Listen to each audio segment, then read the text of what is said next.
बिहार सरकार को supreme court से 29 जुलाई को बड़ा झटका लगा है। बिहार में आरक्षण को बढ़ाकर 65% करने के खिलाफ पटना हाईकोर्ट का फैसला फिलहाल बना रहेगा। सुप्रीम कोर्ट ने इस पर रोक लगाने से मना कर दिया है। शीर्ष अदालत ने कहा कि वो सितंबर में मामले पर विस्तृत सुनवाई करेगा। पटना हाईकोर्ट ने बिहार सरकार के आरक्षण बढ़ाने के फैसले को रद्द कर दिया था। फिर राज्य सरकार इसके खिलाफ सुप्रीम कोर्ट पहुंच गई। सुनवाई के दौरान सुप्रीम कोर्ट ने पटना हाईकोर्ट के आदेश पर रोक लगाने से इनकार कर दिया है।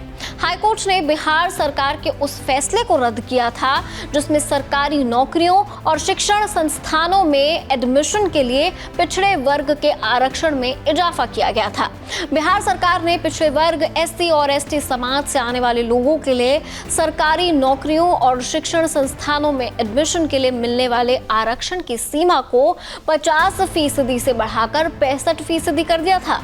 बिहार सरकार की तरफ से जब आरक्षण की सीमा बढ़ाई गई तो इस संबंध में पटना हाईकोर्ट में कई याचिकाएं दायर की गई, जिसमें राज्य के फैसले की संवैधानिक वैधता को चुनौती दी गई थी।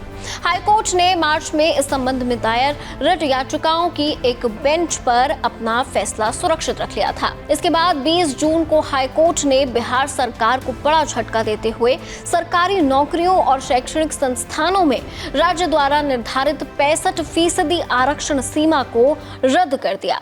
वरिष्ठ वकील अपराजिता सिंह ने इस पर क्या बताया, पहले आप ये सुनिए। हमारे हिसाब से हाईकोर्ट की जो जजमेंट थी बहुत ही डिटेल्ड जजमेंट थी और आंकड़ों के साथ थी। जो आंकड़े दिखाते हैं 68.5% ऑलरेडी रिप्रेजेंटेशन है। हालांकि माननीय चीफ जस्टिस ने और बेंच ने अपना कोई भी ओपिनियन एक्सप्रेस नहीं किया है।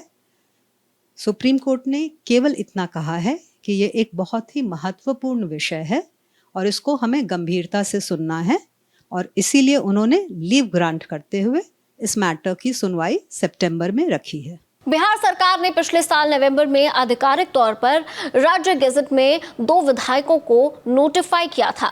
इसका मकसद पिछड़े और वंचित समाज के लोगों के आरक्षण की सीमा को बढ़ाना था। विधेयकों के साथ बिहार में उन बड़े राज्यों में शामिल हो गया जहां सबसे ज्यादा आरक्षण दिया जा रहा था।